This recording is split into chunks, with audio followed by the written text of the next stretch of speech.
boli sadené v roku 1991 s cieľom učiť záhradkárov. To bol takisto ako teraz. Čiže tu prebiehali súťaže. Tá pravá strana je už celá zostrihaná. Mnou. Takto sa dá, Čiže ja som si povedal, teraz nebudeme robiť súťaže, najprv sa musíme naučiť všetci a potom sa môžeme ísť hrať hoci kde do nejakých sadov, lebo čo sme robili vo Vranove, na Valgove, tak väčšinou tí majiteľia neboli spokojní, lebo keď urobili celoslovenskú súťaž, tak väčšinou tí ľudia strihali ešte pred tými 15 rokmi takto. Naši odborníci. To musím myslieť dôjsť, aby nerobili to.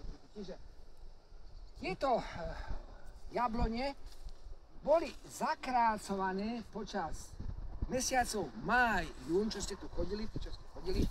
Niektoré som stihol raz zakrátiť, niektoré dvakrát zakrátiť.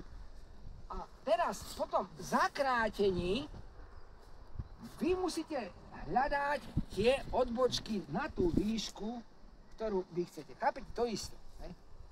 Máte spočiatku trošku problém, lebo sú tu listy. Čiže nejde, aby to boli ako uniformné, ale všetky tieto letorasty vyššie, lebo ja som ich už v júli, auguste, nesmiete ich zakracovať, ale v maji, júne, musíte ísť teraz tam, kde máte tú vytvorenú odbočku.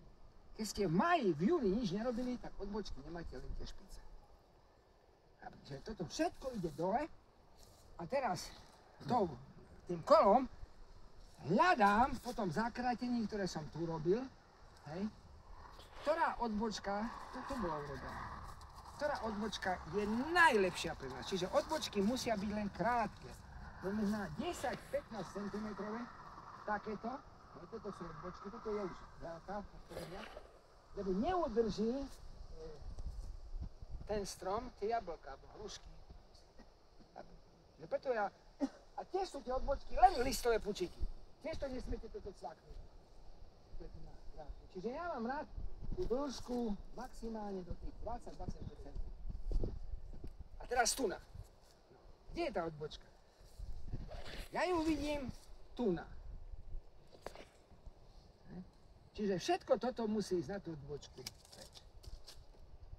Tento je veľmi dlhý, síce má odbočku, urobil to, lebo aj to ten plodonosný je odbočka. Radšej by som ho vyhodil, Čiže to je prvé kolo, Opäť sa cúvnete, všetko bolo pozakrácované. Teraz zoberieme týchto dvoch pajacov, Boli tu zakrátené, vidíte? Aj tu, s čapikmi, toto sa opraví. Čiže vidíte tú odbočku krátku? Tento má tu niekde odbočku. Čiže nesmete toto urobiť. Musíte sa vrátiť, tu je tá odbočka, tu je kvetný pučík, ale ja môžem ísť aj tu na, lebo tu je kvetný pučík. Čiže vy musíte poznať, a nemusím, ja musím až tu, lebo vám ukážem. Čiže ja sa neulakomil na ten kvetný pučík, ktorý je tu, ten je väčší, ale to je nižší. A teraz znova, zoberiem ďalšiu, čiže mám výšku, teraz je to preústené, opäť si pozriem, takto, ten mi konár ide tam, ale zase sledujem na tom konáriku výhonky, tie krátke, čiže tu som ho objal. To je to umenie, to je ako vo fotbale alebo v hokeji, keď vidíte, že je tu nahrávku, dám na meter, na 2 metre, na 30 cm. Ten dlháň, s týmto dlháňom, tu by som mohol ísť na ten kvetný. Vidíte, tu z jedného miesta mi ide 4-5 listy, ostatné nemajú. Ja som to plánoval urobiť až tak, no tak, to je prvé kolo. Teraz druhý najväčší problém u všetkých ľudí je to, že dávajú mi otázku, pán Jakubek, kde budeme mať jablka? Tu neexistuje, aby tu boli jablka. Ani na jednom z týchto neexistuje, že boli jablka. Práve ja nechávam tak, aby to bol vyrovnaný pomer medzi listovými kvetmi. Tu nebudú. Tu budú až tedy jablka, keď to nič neurobíte s tým a potom budete mať nadmerné množstvo, a nie v roku 25, ale v 26. Ja tým ľuďom, čo tu strihám, vy, potom majú také úrody, keď som strihal viacej, teraz už nestíham chodiť, a nechcem v tom dobrom, chcem vás učiť, že majú samé jablka. A to tiež nie je dobré, lebo potom budete mať oriešky. No, toto nesmiete to dať, ja to teraz trošku rýchlejšie ideme, že opäť, odrezať. Tu vidím napríklad vošku krvavú. Čiže aj takéto konáriky, to je tá pavučina, to je krvavá, keď tu sa dotknem, tak máte také jak krv tam. Čiže ja sa snažím tú vošku krvavú odrezať z týchto výhonkov. To sa vám nepodarí, tak potom samozrejme tam musí ísť už ten insekticid. No, ideme znova, takže opäť, aby som bol trošku, pochopili ste princíp, hľadám stále odbočky, a to už robím v rýchlosti, vidíte, tu mám nádherné, čiže vybral som si túto. Tu som si všimol, že na tejto je opäť tá vožka krvavá, čiže tu som mohol dať 4 prípravky, mohol som ísť tak, hej. Mohol som ísť tak, chápete? Od vás závisí, len nezakráti, čiže opäť ten vrchol, ktorý je tu na, leskovka. Chcem mať nižšie tie stromy a zase v tejto časti opäť hľadám tú vhodnú odbočku. Čiže prvá je táto, hej? To je takisto.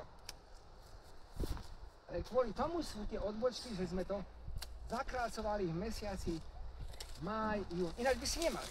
Ináč by si tu mali všetko zbyčať. Tu ideme teraz znova, čiže prvé kolo, opäť idem na rez na prevod, čiže idem na nižšie. Samozrejme, vy keď s tým robím celý život, tak vy nemôžete tak rýchlo robiť. Vy si musíte najprv popozerať, všimnúť si, ale potrebujete tomu rozumieť. Čiže tu je opäť dlhaň, tento pôjde preč, tento dám až tu. Tak. Život je krátky. Čiže nedokončím na jednej strane, ale idem postupne a potom znova z vašej tej penálty sa pozriem, jak to vyzerá, ten stromček. Ináč tieto výhonky majú veľmi radi ovce a baranie, takže my sa tešia na to, že im potom to hodíme.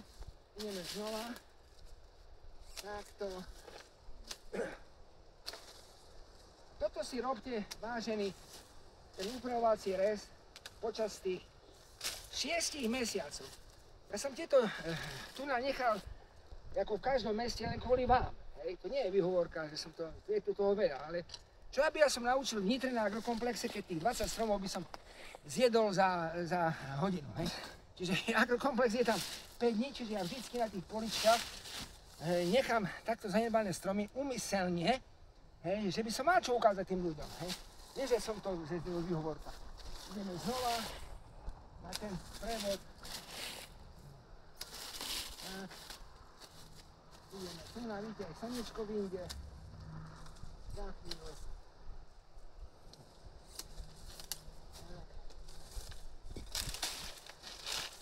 Samozrejme, nožnice to je felko. Tieto sú najlepšie, opäť nie je propagácia, ale bez kvalitného srdca mi nemôžete ku stromom prísť. To vám povie každý odborník, hej, či to je murár, tesár, kosec.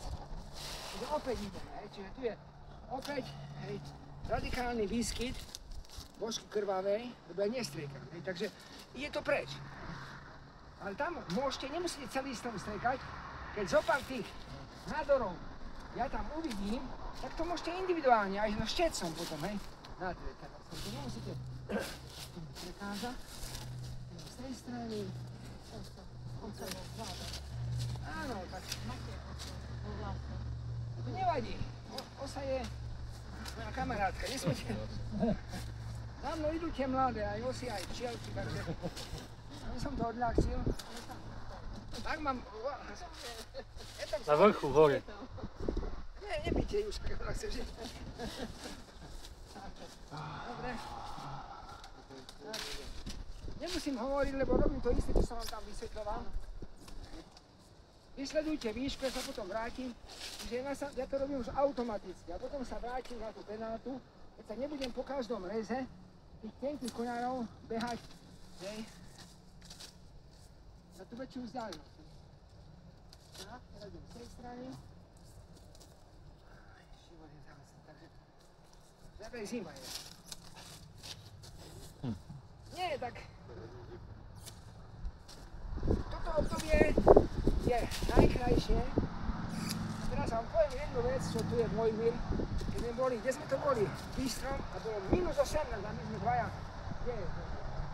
Ja si išiel. Pri -18, lebo mi sa nezdalo. To nerobte už asi, to bolo asi pred 20 rokmi. No? Tu tam si, hej, čiže on pozrel na tento ráno, prišli o 7, snehu spustlo.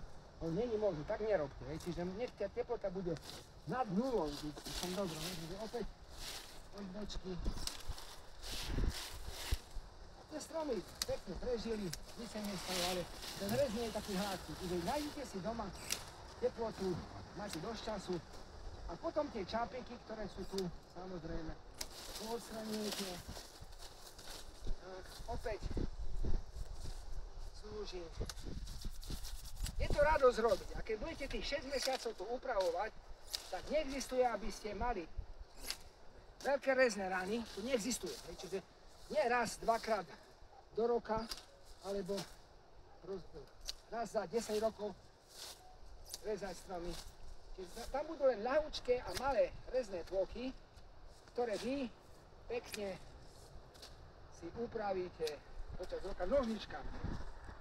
A pomôžete tomu stromu, lebo nemusí vyživovať také množstvo konárov, ktoré je teraz tu, spotrebuje neuveriteľne veľa živín, ktoré môžu ísť do plodov, pokiaľ tam sú, a toho roku bolo ich hodne.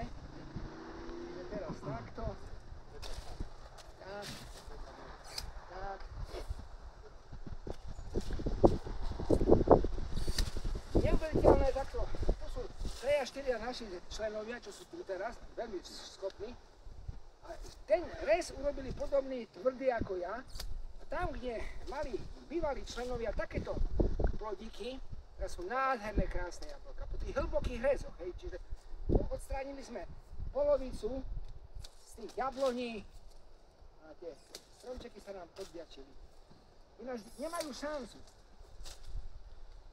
vám prinášať kvalitné plody a pravidelne ešte. Tu na tak, tak, tak, tu, až tu. Teraz sa už vzdiali, idem ku vám, aby som si pozrel čo, a už iba doladíme, vidíte? Už iba doladíme, ešte, hej, čiže som si pozrel základy, aby ste mali z tých stromov radosť, to znamená, že by neboli prehustené, neboli riedke, by mali vzduch, to je základ. Ako obývačka, alebo spán, hej. Keď nevetráte, čiže ten vzduch je úplne iný, čiže to svetlo sa tu potrebuje dostať týmto. A samozrejme tieto voľky, ešte z tej strany, tu.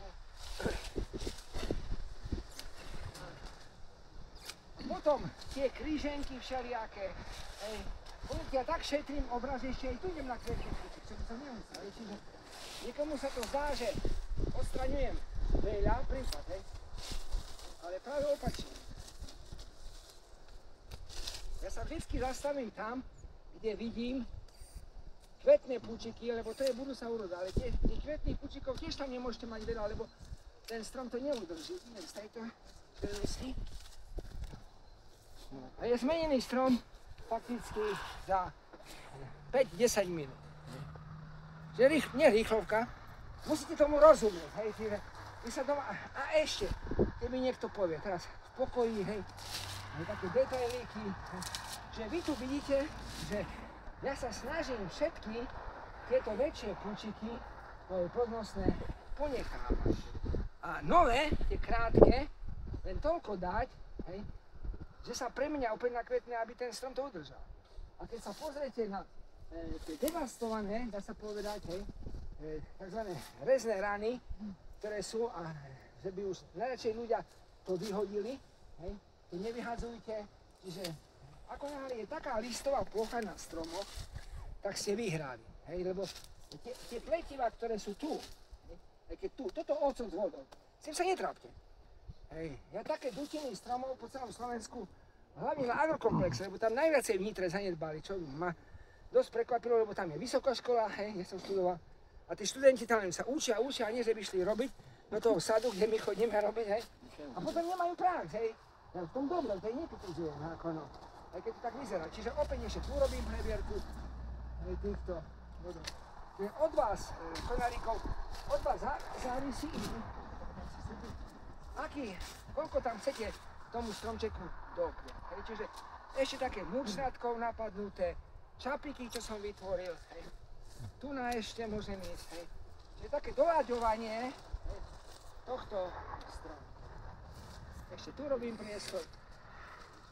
A to je podstatné, že neexistuje aby ste sa k týmto stromom vrátili až po zbere úrody v roku 25. Čiže tie školenia budú, my stále tie stromy, to všetko nestihneme prejsť, to nie je účel s vami, lebo to nie je účel, je vám vysvetliť, pochopiť a k týmto stromom, napríklad od tej chatky tu sa budeme vrácať aj v tom kruhu každý mesiac, to znamená máj, jún, júl, čiže nebude čo robiť. Ale všetky ostatné stromy, čo teraz, tak budeme týmto smerom, alebo môžeme ísť tak sa vrátime a týmto smerom ísť. No a ešte ešte niečo mám tu vadí. To sú také detailiky, nemôžete tam, niečo také pokrútené, hej. Takto. Idem tu to sú také, čiže tu si všímajte, trošku tichšie Vládko, hej, aby som neprekričoval, hej, že fakticky tu vožky žiadne už nie sú, ani nebudú nikdy, hej. Čiže vy proti vožkám, vážení, nestrekajte ani zimný postred, ani v predjari, lebo tie vožky, fakticky tie vajíčka už tam nie sú. Čiže tu nebude ani jedna vožka, bude nejaká vožka, možno takých 10%, ktoré my teraz tie vajíčka odstránime. Čiže vy sa netrápte s vožkami na žiadnom strome.